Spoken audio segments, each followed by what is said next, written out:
So the question that I have is, I have a long-term vision of what I am creating, but I get sidestepped on a daily basis with the short-term. I don't really feel like doing this particular step right now. I don't really feel like doing this particular thing today. On multiple subjects. Is that a bad thing or a good thing?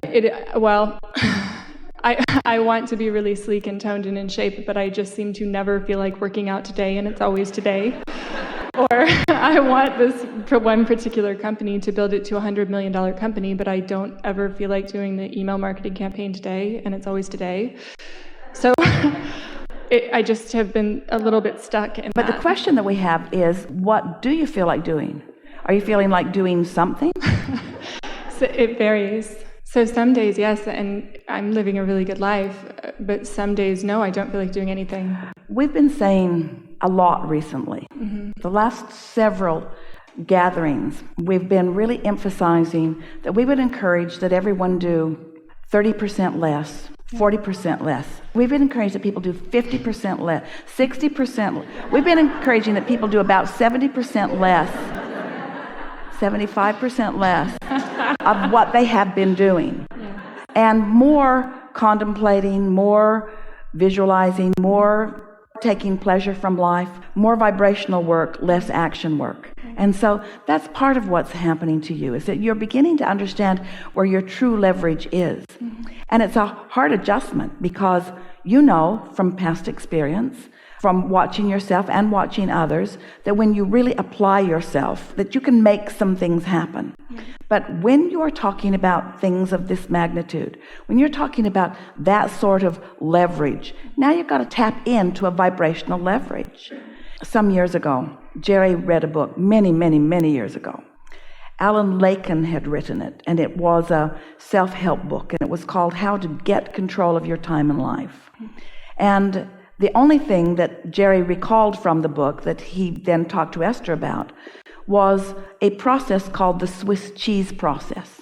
And what the basis of it was that there are some things that you can accomplish very quickly. It only takes a minute or 10 minutes or maybe even an hour. So if it's on your list today, you can get it done if you apply yourself. You can use things like willpower and diligence and determination to make yourself do those things. And you can get a reasonable number of those done.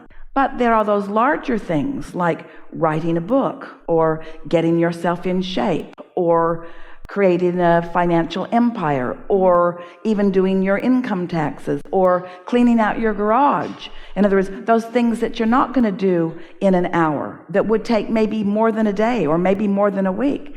And so those are the things that you tend to not apply yourself at. You procrastinate. You don't make any effort. And so he suggested that you take those big things and you break them down into smaller things. So Esther takes a big piece of paper and she puts holes all over it, making it look like Swiss cheese, and then writes all of the different aspects of everything about this project. What's it going to take to do all of this? And then when she looks at it, she just picks one of those and asks herself if she feels like doing it. And something that she has discovered is that she often does feel like doing it.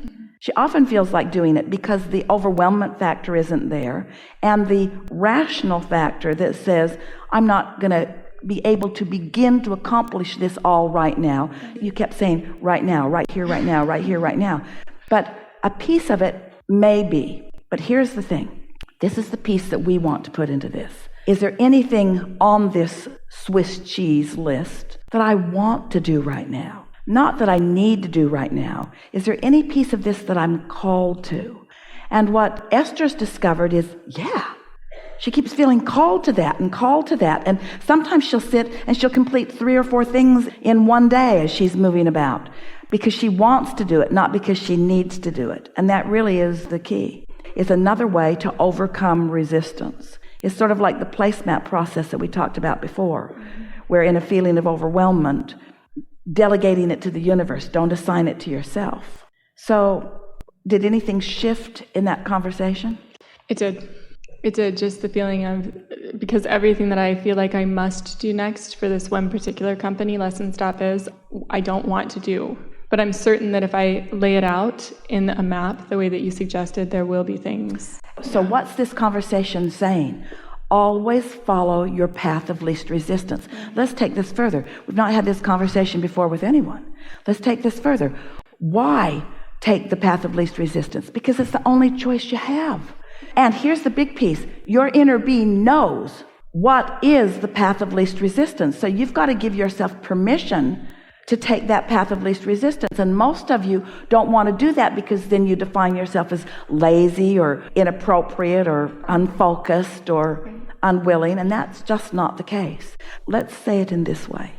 Path of least resistance is the way the entire universe operates. Path of least resistance is the only way that things operate in a natural way. Path of least resistance is the only way, the only sustainable way for energy to flow. Path of least resistance is a good thing because path of least resistance and path of most allowance are the same thing. Path of least resistance is a good thing. So am I inappropriate that I don't feel like doing all of those things? Certainly not. There's resistance that's keeping me from wanting to do them. And so it's releasing that resistance that is necessary right now. You're going to have fun with that. You think we got to the bottom of it? Of that, yes. What else? Relationships. So I met a really wonderful man. I date wonderful, amazing men. And he's in Boulder. I live there part-time. And we were communicating for 6 weeks before we met in person. We met through mutual friends, and we were so excited to meet each other. And then it was off when we met each other in person in a really weird way. And so I just kept pulling back and remembering all the things that I really like about him. But all of a sudden he's like, I'm just terrified of having a girlfriend. I'm like, well, you could have mentioned that when we were talking. But so I've just been really chill about it in general, and I'm letting it unfold. And I am using it in a different way than I've ever used a relationship before. So let's apply this path of least resistance, Swiss cheese, to this. Okay, I like it. Because there are things about it. In other words, what's different about the communication that you were having before you met? He said it just wasn't real to him, so he could just be in his mind about this perfect relationship, and then all of the fears that he has around relationships came up, that it would be really hard work and all of this stuff. And I'm like, my relationships actually aren't like that. But he can't hear that, and I don't want to try and convince him of anything. So let's just say, because it is true, that it isn't that at a distance you looked better and up close you didn't look so good. In physical ways or in personality ways, it's not that. Let's just say that at a distance you didn't look so real and up close you looked real. Let's just say that at a distance it felt more free and up close it felt less free.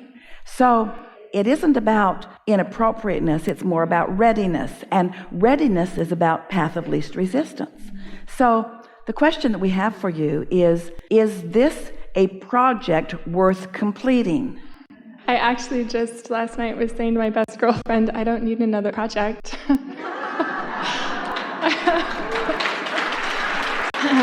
But I'm being open. But isn't everything really a project? I suppose. In other words, we're not talking about you fixing him or we're talking about you finding the unconditioned in it enough. Not needing his response to be a certain thing in order for you to feel good. Being able to continue to focus upon the positive aspects and hold yourself in that place of alignment. Because when you do that, that takes a condition out of it, the very condition that is frightening him. Yes. Because there isn't anything more uncomfortable for someone who's been free-wielding than to believe that they have to change their behavior in order to accommodate someone else. And yet, when you come together in sort of a cooperative dance, there is a compatibility that is important.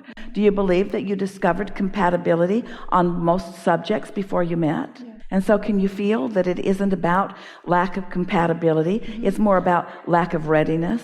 And lack of readiness is about alignment only, you see. If we were standing in your physical shoes and we had discovered an object of attention that makes our heart sing on most fronts, we would focus on the heart singing, not the situation that is making it sing. Right. And when you do that, it'll either fall into place or something else will. That has been my practice. It will either fall into place or something else will.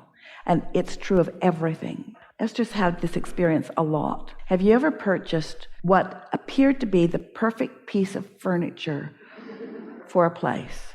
And then you found something else to go there that was perfect, but then they weren't perfect together.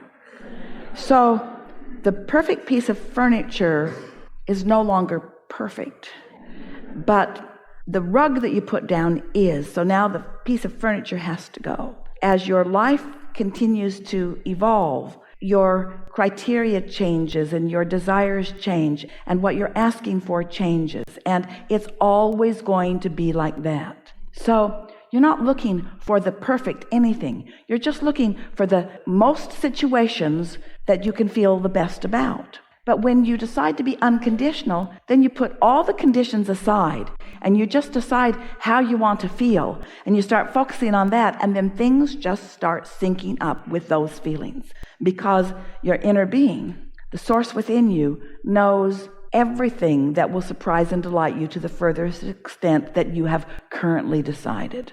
It's so much fun when you relax and stop trying so hard to be a deliberate creator and accept that you are already that, and that things are unfolding perfectly for you, and that your work is just to stay as happy in the project process